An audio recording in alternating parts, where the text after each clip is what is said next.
Now to Iran, where the nationwide internet shutdown has entered its second day as authorities signaled a sweeping crackdown on ongoing protests. The death toll is rising and tension with the United States are sharply escalating. According to Internet Freedom Monitor, NetBlocks, Iran has now been under a near total internet blackout for 24 hours, with connectivity reduced to just 1% of normal levels. The Norway-based NGO Iran Human Rights reports that at least 51 protesters have been killed in nearly 2 weeks of nationwide demonstrations. Among the dead are 9 children under the age of 18.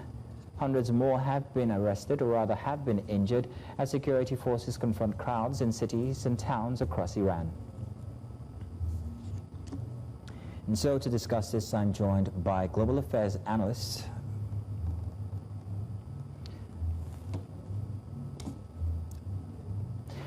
And now we're joined by Global Affairs Analyst Alexander van Roogen. Alexander, you're welcome. Thank you very much for joining us.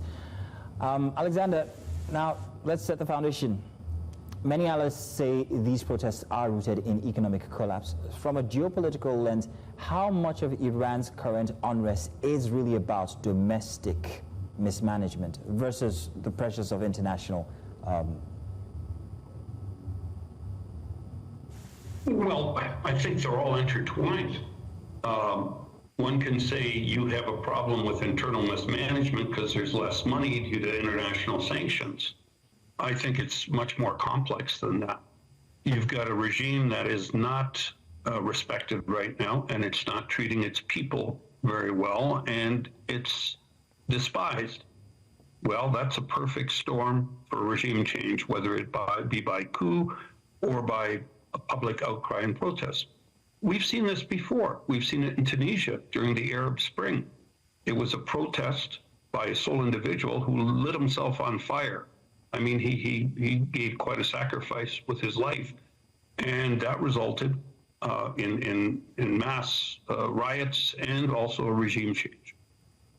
Iran is a different situation because its leader is also its spiritual leader. It's a cleric, and opposition to him is synonymous with going against Islam. At least that's the theology he's trying to preach. So it'd be a sin. So it's a repression tactic. That's why the West stipulates a separation between state and church, because they had their own problems hundreds of years ago in Europe.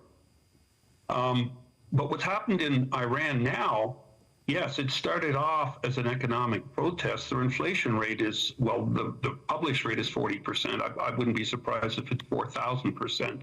The rial has fallen from 1,000,000 to 1 to the US dollar to 1.4 million to 1 in the last month.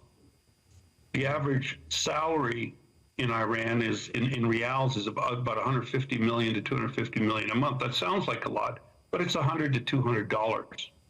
It's nothing. Okay. Outside influence has affected it as well. I beg your pardon? Alex, I'm sorry. I'm going to rush you for a little bit here. I wanted to talk about now the protests and how it affects governance. Once protest moves from economic grievance to nationwide unrest, what does that tell us about Iran? And when you compare it with other nations that have gone through such protests, like let's say Nepal, for instance, what does it tell us about the Iranian governance? Sure. They have a water problem. They're out of water in Tehran. The government, believe it or not, is blaming it on Israel and America for manipulating the weather. So they're having a drought. I mean, that's absolutely ridiculous. It's been mismanagement of public resources and not spending money in the right places, and probably an entanglement of local corruption as well. But that makes a perfect storm. Now, if the movement here is escalating, because I think outside sources are distributing some information, particularly the Israelis, but you have to remember, too, the history of how we got here. In last June, there was a 12-day war.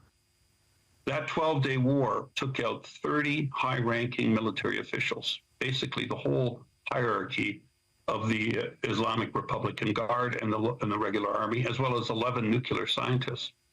Now, you've got to think the morale of the military has got to be at an all-time low.